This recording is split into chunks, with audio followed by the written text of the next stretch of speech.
And things like that are what really make me appreciate the band. Every time I think I kind of have them figured out, I don't. What the f?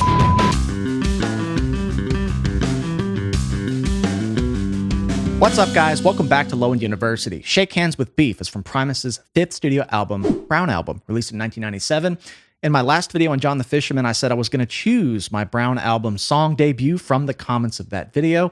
These are the results. Shake Hands with Beef was most mentioned and most commented, so that's what we're doing today. The song's title and chorus refer to a vegetarian friend of Les Claypool who would occasionally eat meat and referred to the occasion as shaking hands with beef. And remarking on the album itself, Claypool said that this was a milestone album, so it needed a milestone title. The Beatles had their White Album, Metallica had their Black Album, and Primus now have their Brown Album. I can't think of any other color Primus could have picked. They would have all been too serious, so brown is precisely on brand for them. But as much as I've fallen in love with Tim Alexander's drumming, or Herb, this is the first album to feature Brian Mantia, who goes by Brain professionally. So this will be the first time I'm hearing his drumming, and I'll be listening for that and seeing what's up. But without further ado, here's the music video for Shake Hands with Beef from Primus. Oh, Lord. Never know what to expect with their videos anymore.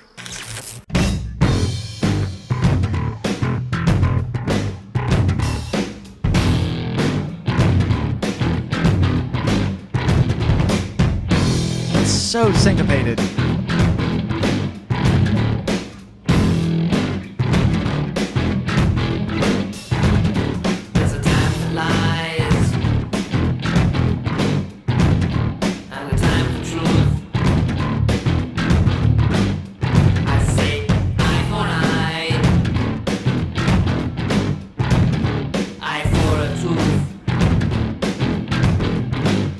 Wow. So I just got done saying in a recent Primus video, Tales from the Punch Bowl is the album that kind of clicked. They started growing on me. I feel like their songwriting was getting a bit more serious, maybe a tad more structured. They were going about their quirky brand in sort of a different way. This is reminiscent of the early weird stuff, but it almost sounds more serious. This is a different vibe. I have no idea what I was expecting. I've not seen this bass before. Unless it's the same bass that was in the live videos of Jerry Was a Race Car Driver I did, I think at Woodstock. I don't know. That's a beautiful bass. I'm assuming it's another Pachyderm, Carl Thompson. You guys have flooded me with info on that. But this rhythm here, it's like almost none of the hits really land on the downbeat. Some of them do, but it's really utilizing the E's and the U's. So if you break down a quarter note beat into four notes, it's 1 E and a 2 E and a 3 E and a 4 E and a. So when you only play things on the E's and the U's, you get this kind of sound.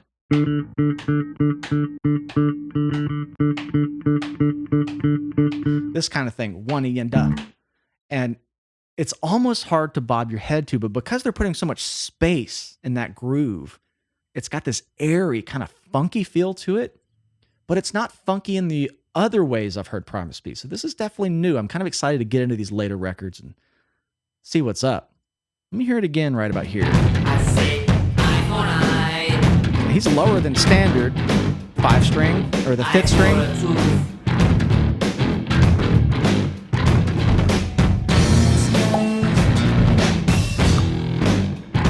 Whoa!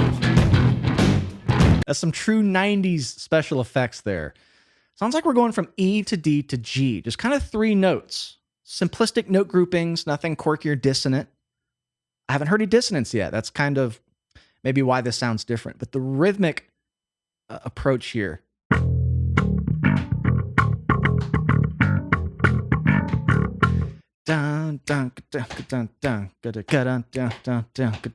Just so in those inner beats.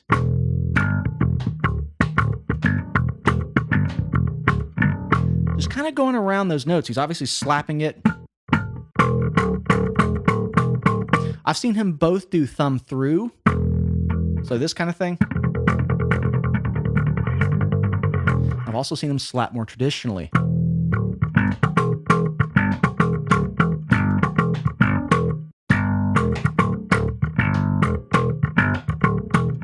Now, whatever the note groupings are, but okay, let's see where this goes.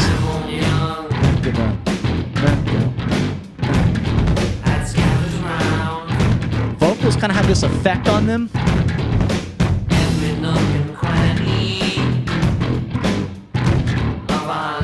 Ooh.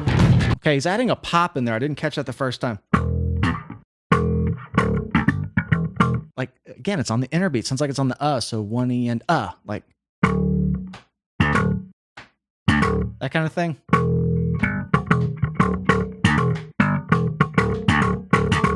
That kind of, man, just so much going on rhythmically there. Gotta figure this storyline out now.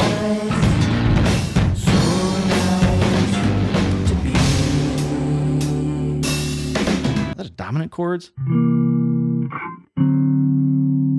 Was that? Didn't expect that sound. It is. Okay.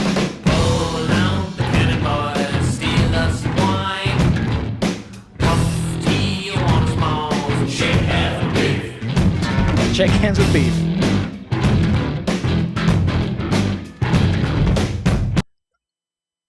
This had to have some sort of like speed alteration, sped up, recorded faster, recorded slower. Those movements are so unnatural, but it gives this kind of uncomfortable feel when you watch them play. Larry, look at just kind of the movements here.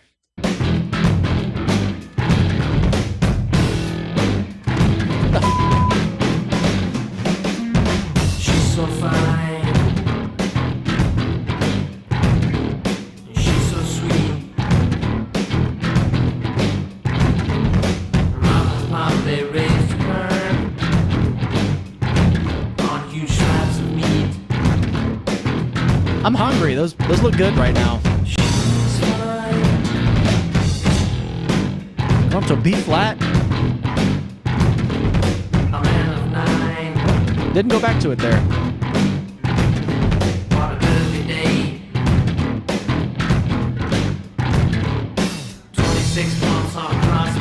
This is a whole different sound. I don't have that, just typical. I'm so used to that in their music now. I just got done saying after a couple Primus songs here in the channel, they've really normalized that dissonance, the clashing, the minor seconds, the tritones, flat fives, if you will. This is like, it's almost got a, I don't want to say metal. I know Primus has been associated with that label, but this has that sound. Larry and Les are in sync. He's not deviating with his usual part. Wow, I'm just really curious about where they've gone in these later albums. This is such a different sound from what I'm used to. And things like that are what really make me appreciate the band. Every time I think I kind of have them figured out, I don't. This is the last thing I expected. I don't know what I expected. I try not to expect anything with this band now. But that is such a filthy groove the more I hear it repeated. And they're going to this sort of pre-chorus section. I think I'm hearing that right, but it doesn't come up often.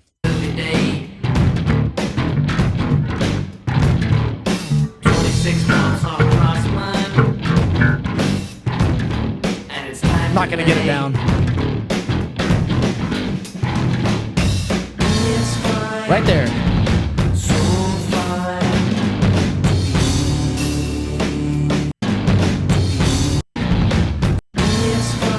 Yeah. Goes up to the flat five, so it's almost got this bluesy sort of framework. Let's take it up an octave. They went up to that flat five on the B flat. Just got done talking about, I don't hear the flat fives. They're kind of using it just in the chords themselves now, but that same, those are the notes in this riff.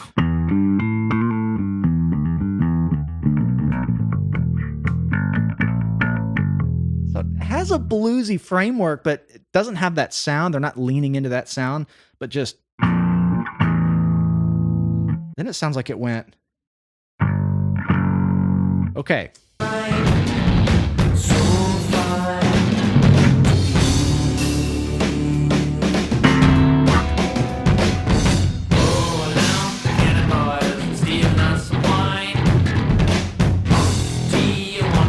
Taking the drums.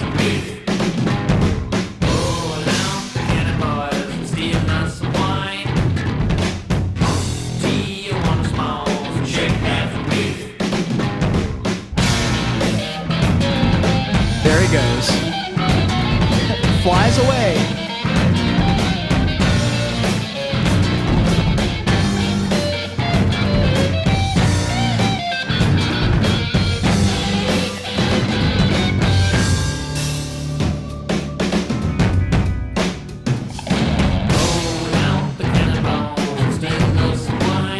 I'm really not trying to over exaggerate how my expression.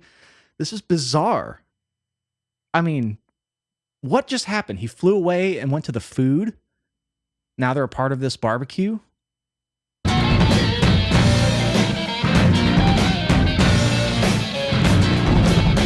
Right into the potato salad? What happened here? Coleslaw? I can't really tell what that is.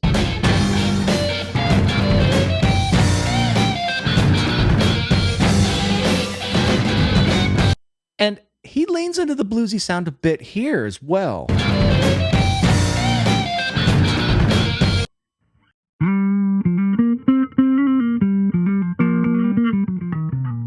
Kind of has that, so he's kind of taking a nod from where the riff has been, kind of adding in that flat 5 sound. Musically, this is a weird one. There's not that deep kind of layering to figure out. They're playing around with the theme of that riff, and sometimes the repetitiveness of the weirdness of the riff is kind of what makes the whole song uncomfortable. They're able to make me uncomfortable in so many different ways. That's their charm. Drums.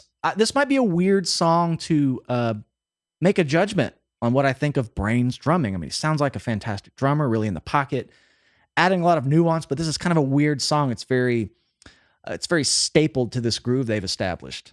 So curious to hear more of his work, but it's not really a drumming highlight song, other than just he's got the groove and the chops down to, lock in very tight. It's a very tight riff. The space is what's important. All the stuff between the notes.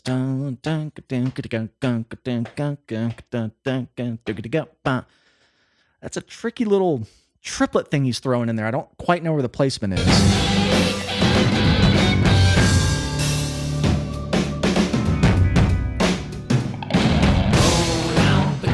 Sounds fine to me.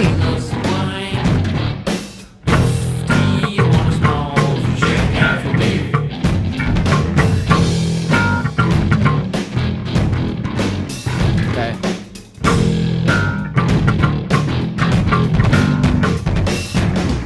Getting there.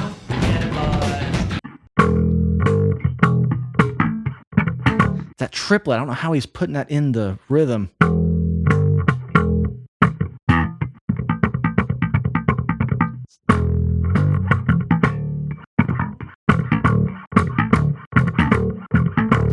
Interesting. It's fading out.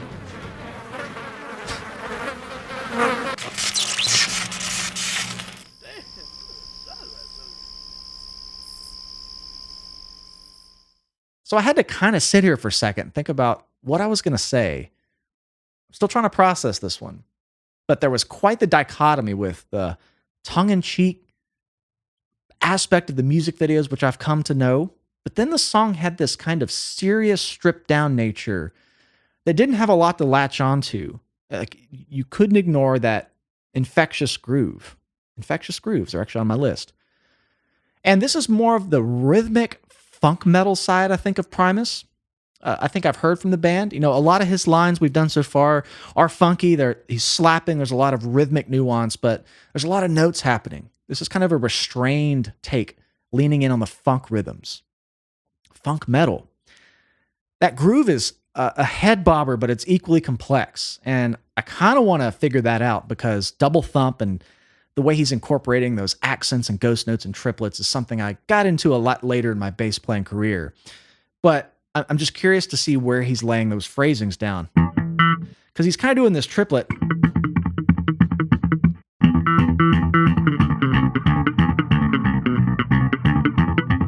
That kind of thing, but it's the way he's putting it in between those inner beats and such that creates a really cool groove. I'm also very surprised at Larry's sort of restraint. I haven't heard a lot of unison between guitar and bass. In fact, Primus have kind of been the antithesis of a typical rock song where the guitar and the bass play the same thing. So that's the first time I've really heard that. Again, I don't know if this is the best song to judge the drumming by. The drumming was, in a sense, in unison with the other two, just holding down that groove, leaving a lot of space. And space is not something I've heard a lot of in Primus's music. And this had that airy space between the funky, syncopated rhythm. So, okay, I've just got to keep going down the Primus discography with zero expectations. We're on to anti-pop next. I've had a lot of requests for, I think, Lacquerhead, but I'm going to do the same thing I did in the last video. Let me know what song I should check out from anti-pop, and that's the one I will do next. But thank you guys for hanging out with me today. If you'd like to support this channel further, come find us on Patreon. Join our community. I do full album reactions there. I have tons of lesson content for bass if you're a bass player. And if you enjoyed this video, please give it a sub. We recently hit 100,000 subs. I am so grateful and thank you. Thank you guys for always showing up and being here. I love you all so much, and we will see you next time.